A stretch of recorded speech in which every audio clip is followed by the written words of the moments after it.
कि गुरु हरदेव का है ये बगीचा, प्यार से इसको सींचना है, हर कीमत हर हाल में संतो मिशन का मान रखना है। और जब ये प्रचार वहां से चला रावल पीढ़ी से, और कहां कहां पूरे विश्व में ये डंका बजा। हर सिक्का तो हर देश में ही चलता है, निरंकारी सिक्का पूरे वर्ल्ड में चलता है। गिरी सिक्कों की कीमत ये गम नहीं, लेकिन इंसानी कीमत गिरती चली जा रही है। बाबा हरदेव जी ने कहा कि लोग चांद पे जाने की तैयारी कर लिए, लेकिन भाई भाई के घर नहीं जा रहा। अभी माँ रो रही थी कि मेरे बच्चे मुझे भगा रहे हैं। साथ संगत जी, माँ बाप छत हैं, माँ बाप ही बच्चों को पाल पोस के इतना बड़ा किए। रामचरित मानस को तो सारे लोग, जहां तक आवाज जा रही है, सारे लोग मानते हैं रामचरित मानस को।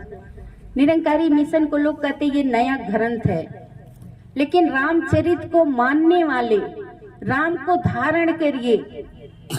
सौतेली माँ के कहने पे राम 14 साल के लिए वनवास चले गए, लेकिन लक्ष्मण साथ गए और भरत भी गद्दी पे नहीं बैठे। अयोध्या में हलचल हो गई, लेकिन चारों भाई में बंटवारा नहीं हुआ। लेकिन आज उसी राम को मानने वाले, सुंदर कांड को करने वाले, क्या राम जैसा छवि है? जो राम ने किया वो हम कर रहे हैं। मर्यादा पुरुषोत्तम राम ने तो जात पात का भी विभाजन तोड़ दिया। सेवरी के घर जाके झूठी बैर खाए, गले लगाए, सेवरी माँ कहा। हम आप भी कभी कभी कोई बात अगर कोई बोल देता है तो मन में छोटी सी बात, कोई वजन नहीं है, इतना टेंशन कर लेते हैं, ब्रेन हैमेज हो जाता है, हार्ट अटैक आ जाता है। कितना ये सुंदर मनुष्य जन्म मिला है, लेकिन उस सुंदर जीवन को छोटी सी बात मुझे इतनी परेशान कर देती है। सुबह उठ करके माँ बाप का हम सेवा नहीं कर सकते हैं। माँ बाप को क्या चाहिए? 2 रोटी और कपड़ा, और कुछ नहीं चाहिए। प्रेम से आप माँ बाप का सेवा करो। तुम छोटे थे जिद करते थे, आज माँ बूढ़ी हो गई हो भी जिद करती है, तो उसका जिद मान लो, गुस्सा मत करो, छोड़ो मत। ठंडे में आज साथ संगत जी, अभी हम लोग गए थे, ऐसे ऐसे घरों पे जाना है कि वहां पर बेटा इतना पैसा कमा रहा है, नौकर खोज रहा है माँ को देखने के लिए, लेकिन नौकर नहीं मिल रहे हैं। माँ को केवल 2 रोटी बना के देना है। धिक्कार है ऐसी जिंदगी पे। इसी को तो बाबा हरदेव ने कहा कि जिस माँ ने दिया निवाला, उसी माँ को घर से निकाला। अरे कितना दुख उठा के आपको पाल पोस के बड़ा किए, और वही माँ आज पूरा कोठी, पूरा बिल्डिंग उसी का, और वही रोटी के लिए रो रही है, वही दवा चश्मा के लिए रो रही है। यही तो निरंकारी महात्मा, निरंकारी बाबा जी ने क्या कहा? आत्म मंथन करो, चिंतन करो। 4 बहू हैं, वो नहीं कर रही, ना करे। तुम्हारे सामने तुम्हारे बच्चे हैं।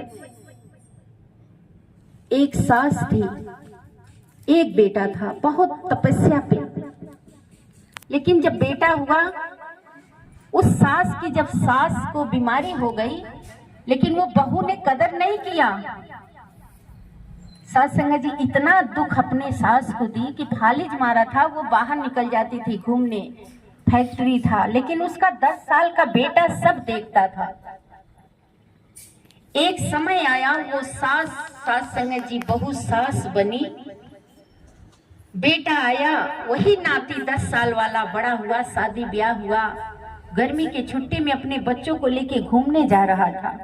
सास सीढ़ी से गिर गई। बेटा बोला चलो तैयार हो गई, चलो। कहती है नहीं, सास तो सीढ़ी से गिर गई, डॉक्टर आया है, सब चोट लगा है घुटनों पे, और इनको हम छोड़ के नहीं जा सकते हैं, इनको कौन रोटी देगा? बेटा तुरंत, दोनों बच्चे बेटे के खड़े थे, पत्नी खड़ी थी। बेटा कहता है माँ, उस समय याद करो जब दादी को फालिज मारा था, आप नौकर के सहारे छोड़ के चली जाती थी, फ्रिज में फल भी नहीं रखती थी, और आज आप इतना नाटक कर रही हैं। थोड़ा सा चोट लगा है तो आप हमारा यात्रा खंडित कर रही हैं। बहू तुरंत गई, कपड़ा निकाल दी, बच्चों को बुलाई, बोली जाओ तेल लाओ और दादी को लगाओ। पति बोला क्या हुआ? कहती है माँ ने खेती खराब किया, हम अपनी खेती नहीं खराब करेंगे, मेरी फसल अभी खड़ी है। ये दोनों मेरे बेटे और बेटी फसल हैं। अगर आज माँ ने ऐसा ना किया होता तो आपकी औकात नहीं होती माँ को जवाब देने की। सास संगत जी, हम भी माँ हैं, सास हैं। मेरा ससुर दवा के लिए परेशान है, चश्मे के लिए परेशान है, और मैं सास संगत जी पूजा कर रही हूँ, पाठ कर रही हूँ। आज घर घर में लड्डू गोपाल हैं, सेवा कर रहा है, लेकिन जो लड्डू गोपाल ने ये गोपाल बनाया, ये आज तो तकारे जा रहे हैं। हर मंदिर में आज माँ बाप की पूजा जरूरी है। गणेश की पूजा सर्वप्रथम क्यों होती है? कि अपने माँ बाप का परिक्रमा किया। राम की पूजा आज क्यों हो रही है? बचन मान के रख कुल रीत सदा चली आई, प्राण जाए पर बचन न जाए। और कैकेयी ने ताना मारा, पहला प्रणाम कैकेयी को किया।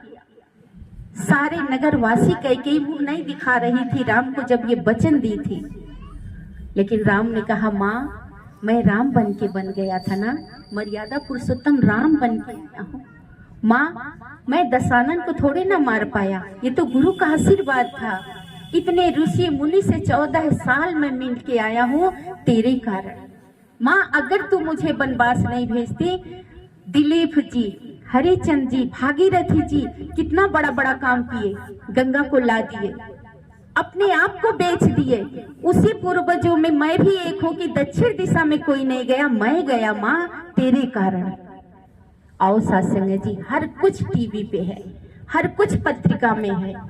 बाबा हरदेव जी ने जो रूहानियत, इंसानियत, यही इंसानियत है। बच्चे तो इंसान तो पैदा हो रहे, लेकिन इंसानियत मरती जा रही है, एक दूसरे को ठोकर दे रहे हैं। हमारी सास नहीं है तो क्या हुआ, हमें बगल में तो सास है। हमारी माँ नहीं है तो दूसरे की माँ है। इस ठंडी में सारे लोग सेवा कर रहे हैं, और ऐसा ही सेवा करते जाएं। तो आओ सत्संग जी, आशीर्वाद देना इनके परिवार में कि दातार कृपा करे, जो भी कमी है पूरी हो।